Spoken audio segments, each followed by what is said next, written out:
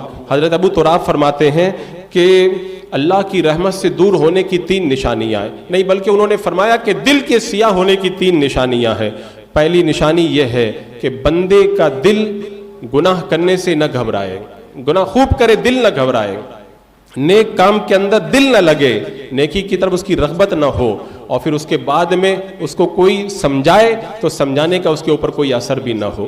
اب آپ جائزہ لیں کہ ماہ رمضان سے پہلے ہمارا دل کیسا تھا اور ماہ رمضان گزرنے کے بعد میں ہمارا دل کیسا ہے۔ اگر ہمارا دل پہلے سے بدلا ہے تو اس کا مطلب ہوا کہ ماہ رمضان کی برکتیں ہمیں حاصل ہو گئی ہے۔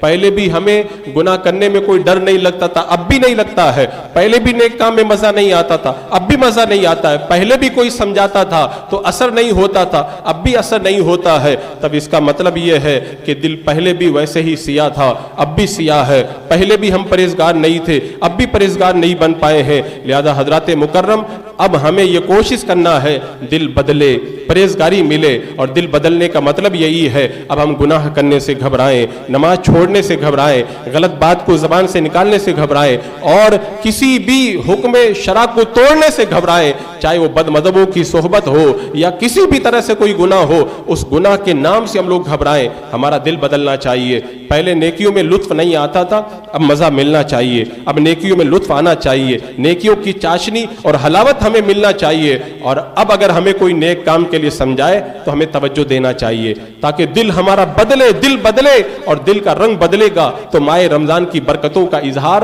ہمارے کردار سے اور ہمارے اعمال سے ہوتا ہوا نظر آئے گا۔ حضرات مکرم، یہ اللہ کا بڑا کرم ہے، پروردگار عالم نے ہمیں ماہ رمضان بھی عطا کیا، آخری عشرہ بھی عطا کیا۔ آپ ایک لمحے کے لیے تصور کریں، جو لوگ اپنی قبروں میں موجود ہیں، ماہ رمضان کی یہ فضیلت انہیں بھی پتہ ہے، کیا وہ اپنی قبروں میں یہ نہیں سوچ رہے ہوں گے کاش یہ ماہ رمضان کا جو عشرہ جہنم کی آگ سے نجات کا عشرہ ہے، اس کا اگر کچھ وقت بھی مل جائے تو ہم بھی جہنم سے نجات کا سامان کر لیں۔ ان کو تو نہیں ملا، ہم کو تو اللہ نے یہ وقت عطا فرمایا ہے، ہم لوگ جہنم سے آزادی کے لیے سامان تیار کر لیں۔ حضرت عبداللہ بن رواحہ جب ملک شام جا رہے تھے رو پڑے، لوگوں نے کہا کیوں روتے ہیں؟ کہا میں موت کے ڈر سے نہیں روتا، تمہاری محبت میں نہیں روتا، اس لیے روتا ہوں۔ رب نے فرمایا وَإِن مِّنكُمْ إِلَّا وَارِدُهَا، جہنم پر سے سب کو گزرنا ہے، مجھے یہ نہیں پتا ہے کہ میں کامیاب ہو کے گزر جاؤں گا یا ناکام ہو جاؤں گا۔ تو حضرات مکرم اپنے اندر یہ خوف پیدا کریں، ڈر پیدا کریں، آخری جمعہ سے لے کے اب جو وقت بچ گیا ہے اس کو پورے طور پر عبادت و ریاضت میں آپ حضرات خرچ کریں، اور کوشش کریں کوتاہیاں آپ کی جو رہ گئی ہیں ماہ رمضان میں ان کوتاہیوں کی تلافی ہو۔ اللہ تبارک و تعالی ماہ رمضان المبارک کی برکتوں سے ہمیں اور آپ کو مالا مال فرمائے، اور اس کی بچی ہوئی سعادتوں سے ہمیں خوب حصہ لینے کی توفیق عطا فرمائے۔